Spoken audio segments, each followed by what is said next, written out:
Warning: the following podcast contains violent scenes that may be unsettling to some listeners. Listener discretion is advised. In the fall of 1987, four men find themselves reunited with childhood friends for the first time in 10 years. They are drawn together by the mysterious death of a mentor they all cared for together as children. World of Darkness: The Ultimate Evil is a first edition Chronicles of Darkness game that takes place in Bismarck, North Dakota, and is inspired by the Satanic Panic of the 1980s. Remembrance is the first story arc that follows Alex, played by Adam B., Wayne, played by Adam C., Che, played by Andrew, and Michael, played by Slavic, as they discover the mysteries that surround them in their hometown. If you would like to contact us, you can reach us on Twitter at twin_cities_VTM or on Facebook at Twin Cities by Night. We hope you enjoy.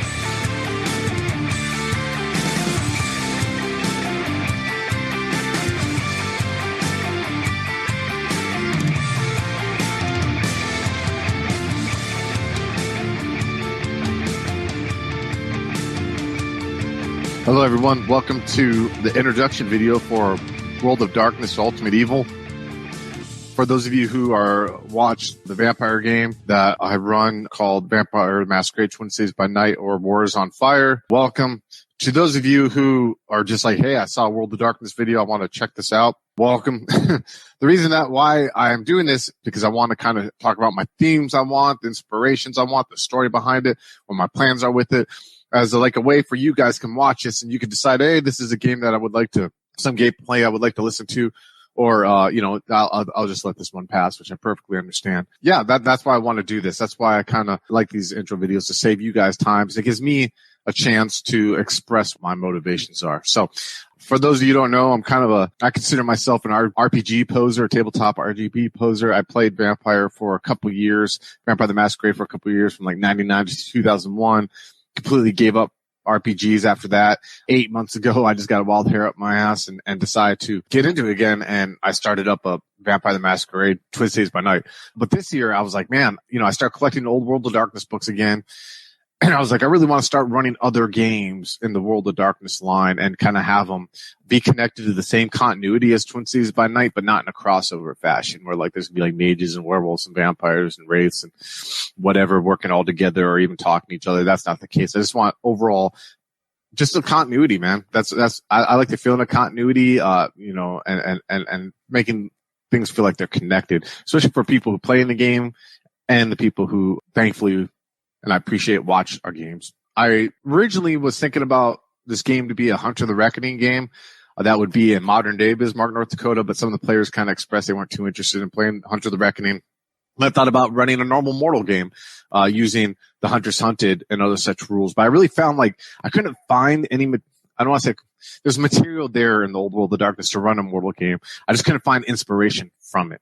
I have inspiration for the story I want to tell, but not just the inspiration for the game in itself. And it was really frustrating, because I'm having these ideas for just a normal mortal game that would tie into themes that are in our vampire game, and I just didn't have an outlet. So I was talking to Slavic, who plays William, the adventure in our Vampire the Masquerade game, who's kind of like the rules lawyer of the group. The guy's brilliant when it comes to a lot of things, but especially his knowledge of White Wolf games and Onyx Path games. So I was telling him, man, I'm just frustrated. And he started talking about the New World of Darkness, the World of Darkness book, First Ed. And I don't know anything about New World of Darkness. I mean, I know about Requiem and all that stuff and how it's different. I know that. I know just overall general knowledge of it, but I've never played the games or read any of the books. They started telling me about just the mechanics and just I'm like, wow, this is what I want. And at first it was a slight hesitancy to want to jump into running a game like that, because I felt, it's not in the old World of Darkness, I can't connect it. But then I thought that's just complete bullshit. If I want to run a game World of Darkness and have loose continuity, I'm not talking about mentioning Camarilla or any of that jazz, but maybe mortal names that are heard in there or just stuff like that, I could do it because I'm the storyteller, and that's the magic of the storyteller system. So I thought this is a game that I could run in between when we have large breaks, a month or more. And the one thing I really wanted about this game was I want this game to not be dependent upon the same player showing up every time. And I don't want a huge, you see these online communities, which is pretty badass that they do that. I don't want anything like that where you just have, online with 30 people playing in the same game or anything to that extent. But I want my players, if they want to play, and like, you know what? Yeah, I'll jump in with a character I made or whatever. And I don't want it to be, obviously there's going to be a plot to it. And I'll talk about that later. I want it to be where like, yeah, it's relaxed. It can go there. They can make this mortal character. That mortal character can grow. You know, if they, are having a hard time, they want to go to a bar and have a drink. We can see where that goes, to that extent. Have it somewhat be sandboxy, but still have a general overarch structure to it, I suppose. Eventually, so I decided I bought the book, World of Darkness first edition, totally impressed by it. And I decided I wanted to run a game. So Slavic, who plays William in the venture game, and Adam, a buddy of mine, who I met online when getting into White Wolf again, who's playing Mitch on the Sabbat game that we just did character creation for. You can see the video on the channel. Are gonna be 2 players running it. And we said, hey, if the next time we run it, which may be a month or whenever we have an open time period, if none of the other players still don't want to play in it, we can vet people online and kind of let them know, hey, we don't play on a set schedule, but you'll get 2 weeks in advance. So I ended up deciding to run a game that takes place in Bismarck, North Dakota in 1987 using the World of Darkness first edition rules. Why Bismarck, North Dakota? Why 1987? Well, let me tell you why. I lived in Bismarck, North Dakota for 4 years, from 1987 to 1991, which were pretty formative years in my childhood. My family, both my parents, even though I was a military brat, were from North Dakota. Folks split, mom moved there, and that's why. Dealing with the theme that I want to deal with, Bismarck was actually kind of a hotbed for this, I guess. So in the 80s, for those of you who don't know, and a lot of you people who do know about the 80s who are going to remember this are going to probably crack a smile, but it was pretty crazy, what was called the Satanic Panic, where basically people saw Satanism behind every shadow, being responsible for a lot of crimes. A lot of heavy metal music was the target of it a lot. Some bands like Slayer openly played into that. Weren't Satanists, but, so on and so forth. We can talk about music history later. Judas Priest got sued by a family who said when they played one of their records backwards, that convinced their son to kill himself, saying it was just really odd time. But when you're, at that time, what was I, 10 to 14 years old? It's a really impressionable age. Not saying I believed in it, but it scared the shit out of me, to be honest with you. At this point, I'm getting into Metallica and Megadeth and all these, bands that you listen to then, going into, friends who are a couple years older and seeing Evil Eddie poster from, Iron Maiden and stuff like that. And just being oh wow, just having the sense of fear, but rebelliousness in the same. It was a really hot topic. You can go YouTube Geraldo Rivera. He had a special where he was investigating satanic crimes, had these quote unquote Satanist kids who would flip out when some priest held a cross to them. Ozzy Osbourne was on there to convince the world that he wasn't a Satanist, even though he bit a bat's head off or whatever, the whole story behind that. And Bismarck, believe it or not, was really impacted by this because of this book that came out in 1987 called The Ultimate Evil. So what's this book about? It's written by a guy named Maury Terry, Maury, Terry, Terry. It's basically a book. By the way, all these books I'm going to show you, I don't believe any of it, but it's great material for storytelling and a horror conspiracy game. But in this book, a case is basically laid out where the Son of Sam killer from New York, who was also known as the 44 caliber killer in New York City, didn't act alone, and that basically he was part of a satanic cult that reside in New York City that had ties to North Dakota and California. Ties, basically that a lot of influential people are impacted by this. It says crazy stuff about child prostitution rings because of this stuff, and drugs and snuff films. And the reason why Bismarck was kind of in it was there was a young lady who was killed on the campus of Stanford College in California after only being there for a few months, because her husband, who she just got married to, was going to school there, was found murdered and raped in a church there, which is really sad because the crime to this day is still not solved. It's a cold case, but she was from Bismarck, North Dakota.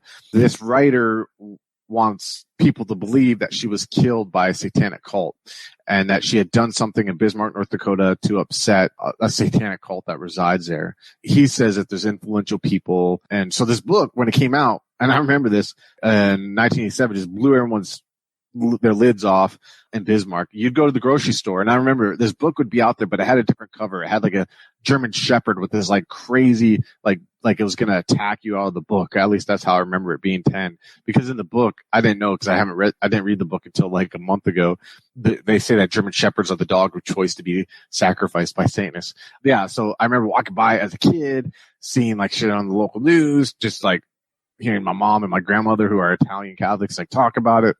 And just be like, oh my God, this is crazy stuff. And so I even remember being a kid and like, being like a kid in the 80s, getting on my BMX bike, riding around and like finding like an area, like, I don't know, by like a sewer pipe or something like that, and seeing like a pentagram spray painted and thinking, oh my God, there was like crazy Satanists here. And it, just scaring the shit out of me, to be honest with you. So, I wanted to run a game that dealt with that. And I'm going to kind of tell you guys about the theme and how I kind of took it from several inspirations. Believe it or not, another show, I can't remember the writer's name. He wrote The Killing also on AMC, but, the writer of True Detective season 1, which is perhaps my favorite season 1 is my favorite television show ever, was inspired by a lot of these theories, conspiracy theories. And as you can see, if you're a fan of True Detective, it can be tastefully done and really, really, really be an impactful, good, like horror, suspense, mystery. And that's what I'm trying to go for in here. But other books that came out around that time frame, The Satan Seller. This was another big book that you could find that I've read that kind of deals with this, where they want to convince you that this is a former high priest wrote this, and talks about like governors and people like that who are all involved. And this is a big one here that kind of was touched upon in True Detective, called Michelle Remembers, where it's basically this lady. This book has been debunked, by the way, but this lady, Michelle Smith, writes that she went to hypnotherapy, and through hypnotherapy, her memories were awakened, and she remembers being part of being, unfortunately, what she says, being molested in a child daycare system. And in the 80s, this was actually a big thing, where a lot of child daycare systems were being accused of people for having these like these child pornography, prostitution rings or whatever run out of them. Like, they get shut down, and like mobs of people getting angry, and they've gotten vindicated since then because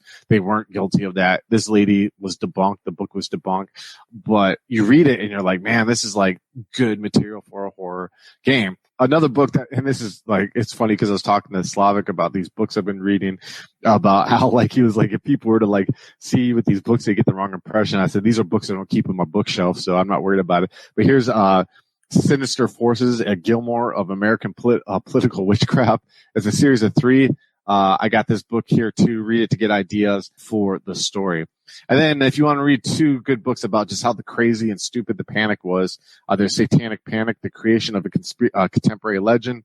Really good reading right here, where they talk about just how it kind of went haywire. And We Believe the Children, A Moral Panic in the 1980s, where basically this kind of covers, and this one is really good. It's written by Richard Beck.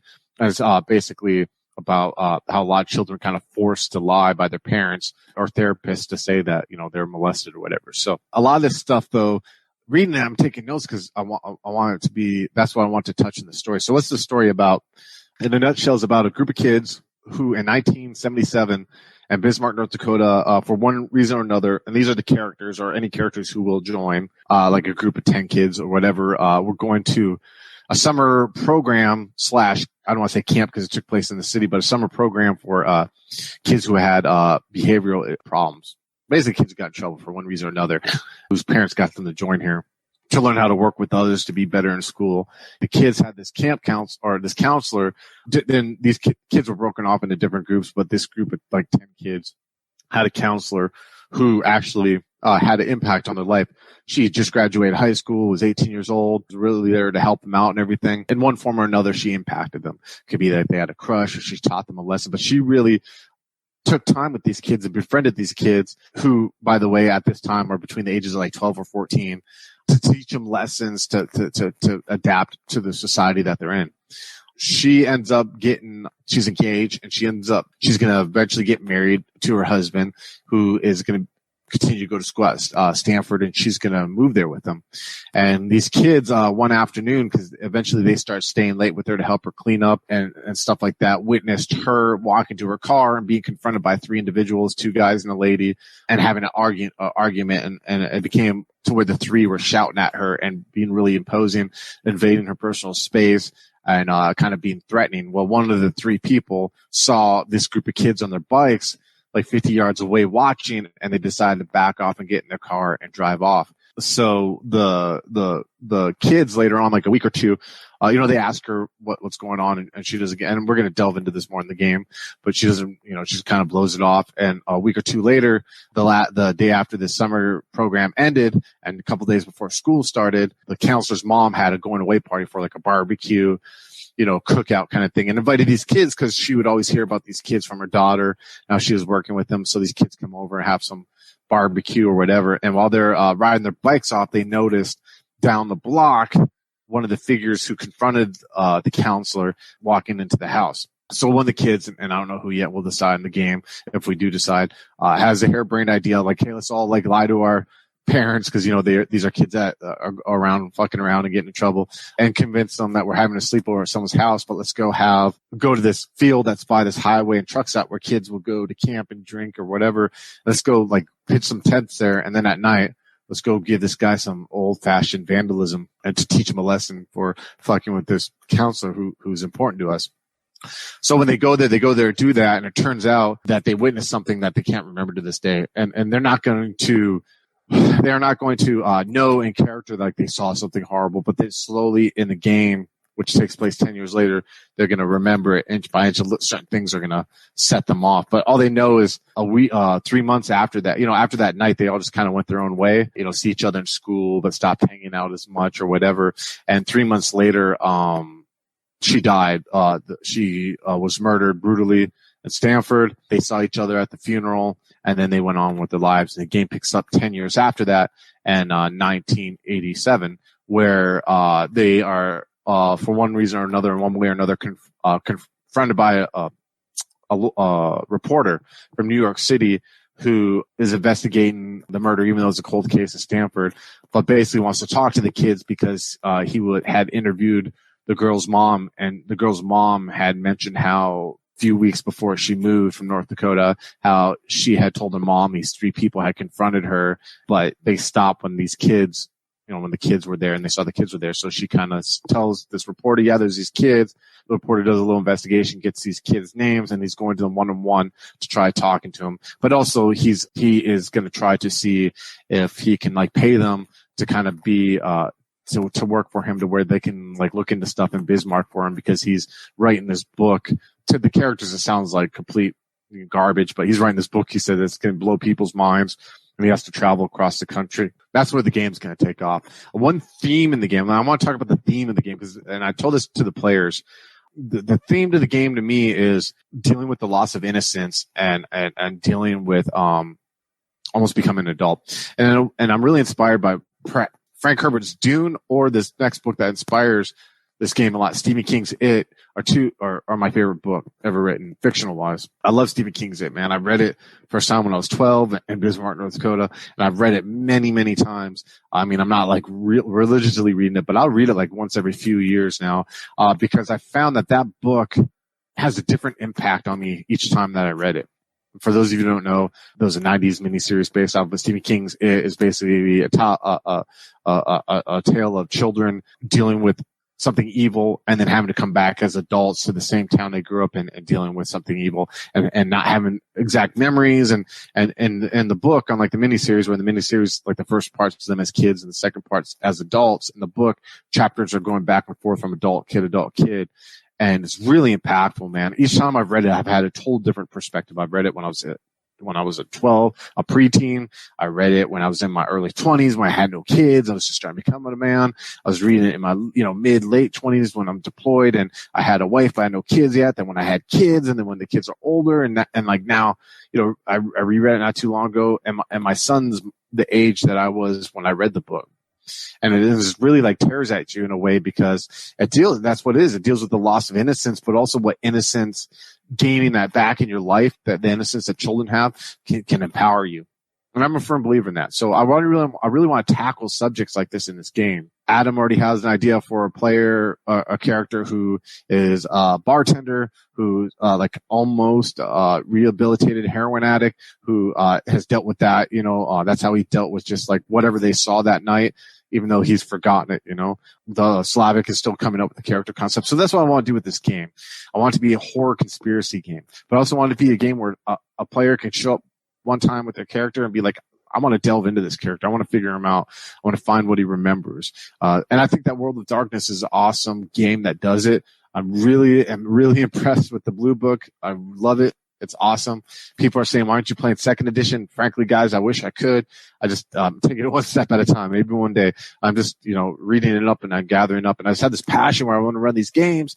And that's what this game is going to fill in. I hope to see you guys there. If you guys have comments about any of the books that I told you about, any of the inspirations or the game itself, any questions like that, feel free to ask. I want this game to be like eerie, edge of your seat, shocking, but not in a tasteless way, and almost like I guess in a way using subterfuge in a way, just like making people feel comfortable than just like touching a nerve, and being tasteful about it. So, again, thank you for watching. I hope to see you guys there. Hello, folks. Have you ever wished you could have an easy way to find gameplay videos and podcasts, or just media in general that deals with your favorite White Wolf role-playing games? Or have you ever wished you could find a forum to share gameplay that you have recorded, one which wouldn't be drowned out by random posts and discussion, so that your media could get the attention you want? Well, we have the answer for you in a Facebook group we run called White Wolf RPGs Gameplay and Media. The group is specifically ran with the sole intent of it being a one-stop shop for people to view or share media involving the games we all love. We take thorough steps to ensure the page does not become cluttered and is easy to traverse. We are currently over 1,000 members strong, and we are continuing to rapidly grow with new media being shared every day. Stop on by. We hope to see you there.